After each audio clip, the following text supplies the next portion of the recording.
Number 10, Small Things Like These. Cillian Murphy, fabulous. And it's done really well. And it's done really, really well in independent cinemas. I know many independent cinema managers who have really sort of rejoiced at how well that film has done, which is great news. Yes, exactly. And also, from last week, consider it a Christmas movie. It's a Dickensian Christmas movie. It is, yeah. Number 9 is The Polar Express, the 20th anniversary 4K restoration. Can I be honest? I never liked The Polar Express, and I never got this. I always thought that the mocap stuff looked weird, and I don't get why The Polar Express is the absolute perennial Christmas classic that it is. I have never liked it. You We had the original. Yeah, I did. Yeah, it's fine. I watched it a couple of times. The book is fantastic. You know, I Yes, read I'm sure. the book to Les Enfants Terribles, whether they wanted it or not. You know, just say, right, it's Christmas. Not put that away. You're going to read this. It's a Christmas book. Look, it's got nice pictures. So, and the nice pictures. Then it was a very faithful, adaptation. They obviously extended somewhat because you can read the whole book in 10 minutes. Yeah, exactly. Anyway, so that's number 9. Heretic is at 8, still hanging on in there. Hugh Grant's still being fabulous, and I'm really pleased it's done as well as it has. I think it's tickled people's imaginations. A new entry at 7, All We Imagine as Light. Very fine film from Pardia, making fiction feature debut. 3 women working in the same hospital in Mumbai. I mean, I would say this is sort of in the same sort of humanist. We keep talking about what we mean by humanist filmmaking, but so you would have Mike Leigh here, you'd have Satyajit Ray in India. I think it's in that area. This was the first film from India to compete in the main Cannes competition in decades and won the Grand Prix. So yes, very, very fine film. So, okay. So as you mentioned it, a humanist film being... I think a humanist film being a film that understands the human condition and is sympathetic to it. That is what I think of as a humanist film. Because humanist out in the rest of the world is sort of agnostic. It's like a rationalist position, isn't it, against organised Yes, religion. your definition is probably better than mine. But in filmmaking, it's completely it's a different. different thing, Red One at number 6, is that a humanist film? It's clearly a film made by an artificial intelligence, and it has not a spark of magic nor life in it, and a plague upon it. Number 5 is Conclave, a new entry. Chris in Canterbury. Dear Doctors, as a regular godbotherer and cinema goer, I have recently discovered a new way to assess the quality of the sermons I hear. I name it the Fiennes test, as in Fiennes. It is a binary pass or fail measurement and consists of just one question. Is this sermon as good as the homily delivered by Cardinal Ralph Fiennes near the start of Conclave? I hope Clergy Corner won't be too upset when I say it is quite a high bar to cross. It's a very high bar. I mean, I would say I have probably never heard a sermon as good as that. So the chances are it's going to fail, because the speech that Chris in Canterbury is referring to is like the heart of the movie and is a fantastic bit of Robert Harris-inspired dialogue. Andy Stilp disagrees. Occasionally, cinema presents a title that makes me recall Will Ferrell's character in Zoolander yelling, "Am I taking crazy pills?" And Conclave is one of them.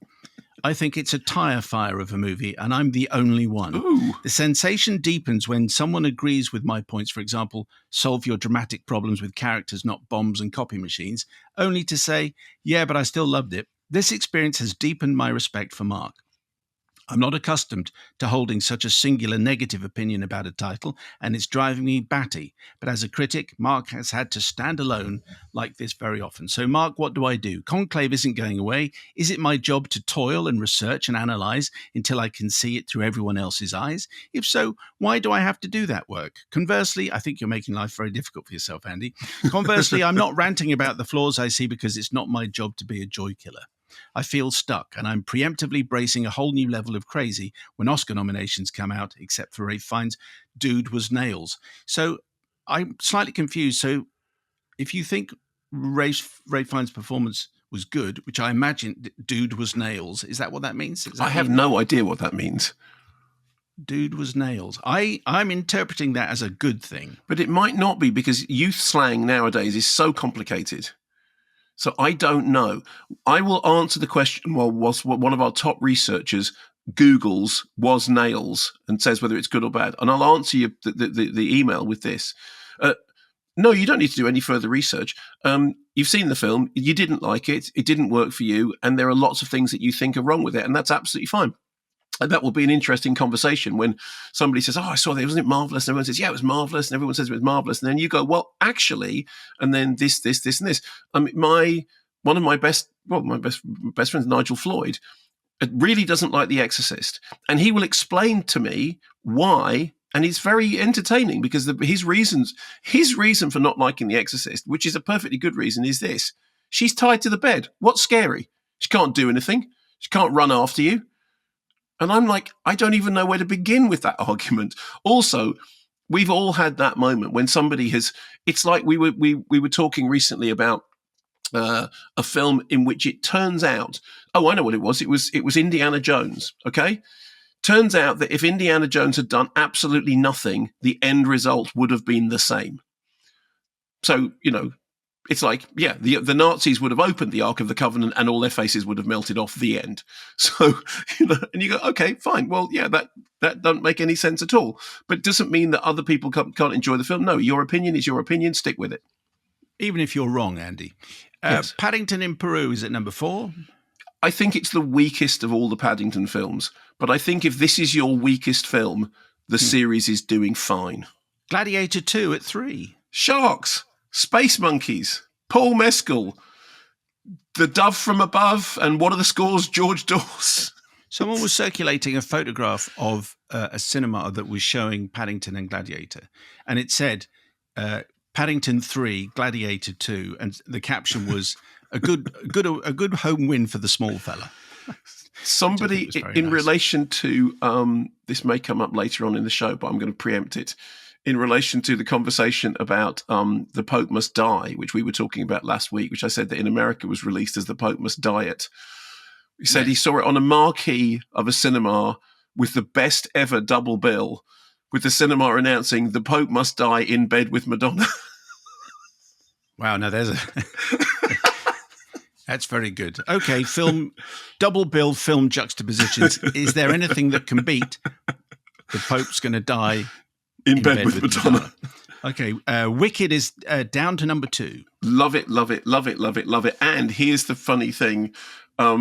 Child 2 sent a message saying, I hate myself, but I loved Wicked. So that's it. Across the board. And Child 2 has no time for Paddington in any shape or form, but loves Wicked. So that's it. It's okay. I think it's scorched earth policy.